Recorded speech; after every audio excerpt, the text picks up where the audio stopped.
Hey everybody, and I'm Uncle Endor here. Hope you had happy holidays, and hope you're enjoying 2016 so far. I certainly am, and I can't wait for some of the movies that are coming out. Aside from like the obvious Marvel and DC films, I'm also looking forward to the Ratchet and Clank movie, the Sly Cooper movie, Kung Fu Panda 3, Finding Dory, Zootopia. There's a lot of good movies coming out this year. Um, so I'm looking forward to a lot of that stuff. This is gonna be another promising year for films. Um, 2015 was very good, but I feel like not everybody feels the same way. I feel like a lot of people think that 2015 was a pretty bad year for movies for the most part, with the exception of like Marvel and Star Wars. Um, and Jurassic World. Um, but yeah, I think it was a good year. I thought it was a good year, and I've compiled a list of my top 15 favorite films from 2015. Uh, and just so you know, there will probably be some movies on here that you might not like, or uh, movies that you do like might not be on this list. This is my opinion. This is not like the facts. This is not like the best movies of 2015. No, this is my opinion. If you disagree, make a video and tell me your top list instead of complaining about it. Okay, so we got number 15, the DreamWorks movie Home. Uh, what can I say? It's Sheldon Cooper as a blue alien. Sheldon Cooper from The Big Bang Theory is a blue alien. Perfect casting. There's really nothing else to say. It's perfect cast. It's perfect casting. It's a great little film, and it's actually a lot deeper than a lot of people give it credit for. Is it one of the best DreamWorks films? No. No, I'm not even sure if I want to see a sequel to it. Because like they just ended it on such a good note that I don't really think there's anything else they can do with it. Um, with things like Madagascar and Shrek and Kung Fu Panda and How to Train Your Dragon, yeah, they could make sequels to that stuff because like you could have a lot of possibilities with that stuff. But with Home, not so much. Um, but it's still a good movie. So moving on. Number 14, Pixels. Yeah, this is one of those ones that I bet a lot of people really hate. But honestly, it's not as bad as everybody says. How do I know this? Because I was one of the few people to actually watch it. Everybody started bashing this movie as soon as it came out, and you know what? I went to the theater. I had this theory, so I ended up going to the theater like almost a dozen times. I went to like multiple theaters, like four or five, like 4 or 5 theaters multiple times, and saw the movie, uh, and saw the movie 3 times, 3 times at each of those theaters. Not one of them had more than 5 people in it, including myself. Nobody went to go see this film. Nobody went to go see this film, and so everybody who has the opinion that this is a bad film is only going off of what people who have actually seen it are saying. So all these people who are saying it's bad, they most likely have not seen the film. They're basing their opinion on someone else. And I don't like that. I can't stand that. If you want to make an opinion about something, watch the freaking film first. It's not as bad as everyone says. Is it an extremely funny Adam Sandler film? No, it's not supposed to be. You're supposed to take this seriously. It plays it very seriously. It takes itself seriously. Granted, the subject matter is laughable, but at the same time, there has been many times in kids' life when they wish their video game characters could become real. Every little kid dreams about this. And here we have all of these pixelated characters coming to life, and we have to fight them. And there's this team, essentially just like a Ghostbusters team, coming in to take down these guys. And it is so cool, and it's done very well. It's not a typical comedy Adam Sandler film, and I think that's where people have an issue. Because they think that Adam Sandler is only allowed to do funny stuff. He's not allowed to try to be serious. He's not allowed to try to be dramatic. He's not allowed to try new things. He has to try to be funny. And yeah, I don't think so. I like it when he tries to do something new. Does it always work? No, but this is one of the times when it does work, when it does pay off. So it's not nearly as bad as everyone says. So, number 14. Number 13, Strange Magic from the mind of George Lucas. And honestly, the main reason why this one is so low on the list is while the first half of the film is very interesting, not necessarily original, but new enough to where it can trick some people into thinking it's original.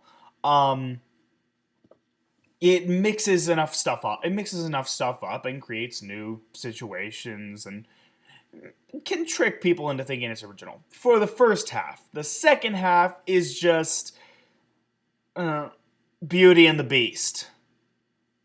Yeah, that's really all I need to say about it. It's just Beauty and the Beast for the second half of the film.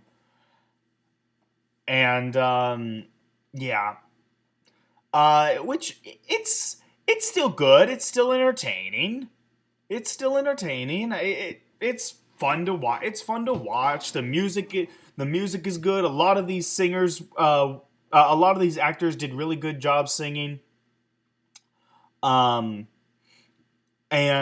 yeah, I think it's good. I like it. Not everybody will agree. Not everyone will agree. Not everybody will think it's good, but I like it. I enjoy it. Number 12, Maze Runner: The Scorch Trials.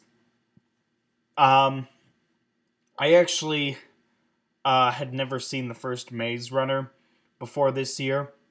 When I saw the trailer for The Scorch Trials, the one reason why I wanted to watch it was because Littlefinger from Game of Thrones was in it.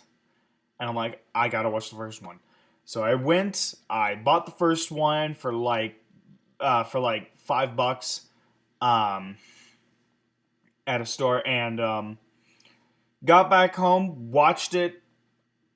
I liked it fine. It was okay. And then I went to go see The Scorch Trials when it came out, and I thought it was great. I can see myself watching the other. I can see myself watching the other films. The only reason it's not higher up on the list is mainly because while I can see myself watching the other films, I cannot see myself becoming one of those hardcore fans of this. It's good, just not good enough for me to become a hardcore fan. Like, I'll watch the films, but that's as far as I'll go. I don't think I'll ever go and read the books. Even though I'm sure the books are a million times better. They always are. But I can't see myself being that big of a fan of it that I would be willing to do that. And, so yeah. Number 11, Boruto, Naruto the movie. Yes, I'm a fan of Naruto. I like Naruto. I have since It first came out uh, all the way back in 1997. I was 4 at the time, and I enjoyed it. I liked it, and I followed the events of Naruto up until now, and I'm hyped as hell for Boruto to get his own manga. Um, and yeah, I liked it. I thought it was not the best Naruto movie, but it was still very good. It was definitely a good setup for the Boruto manga. A good transition, kind of a passing of the torch. This is the movie where I think Kishimoto was basically passing the torch on from Naruto to Boruto. Like, Naruto was like, okay, I had my time in the spotlight. I had my fun. It's your turn now, Boruto. You're the new star. And I liked it. I enjoyed it. Let's see. Number 10, the Peanuts movie. The Peanuts movie, it's Charlie Brown. It's Charlie Brown. How can you go wrong with Charlie Brown? I very much enjoyed it. Blue Sky Studio isn't nearly as bad as a lot of people say it is. They've made some real good stuff. They've made, let's see, they made Robots. They made the Ice Age movies. They made Horton Hears a Who, which was honestly the only good Dr. Seuss movie of the 4. Actually, no, I wouldn't even say good. I shouldn't even say good. Just decent. Decent. It wasn't a complete slap in the face like the other 3 were. Um, and yeah, they've made some good stuff. I like some. I like a lot of their films. They're not nearly as bad as a lot of people say. But yeah, moving on. Avengers: Age of Ultron. Need I say more? It's Avengers, and honestly, it's only number 9 because while it was great, it was amazing. I wasn't as blown away by it as I was the first Avengers film. Like, going back and rewatching it now that it's on DVD, it's better than the first film. It really is. It does everything better. It builds upon what the first one had. It ups the ante. It does everything right. But I'm not as invested as I was in the first one. And I think the reason for that is because this is the second time we're seeing this team together. This one team. I mean, sure, you're getting a few more people joining in, but they're people we've already seen that have already been established. So it's not as impressive as it was the first time. And that's really sad. But I am definitely looking forward to the next Avengers film because like we're bringing in all these new people that we haven't seen work together yet. So that's gonna be really awesome to see. Um, and yeah, let's see. Number 8, Ant-Man. And I enjoy Ant-Man.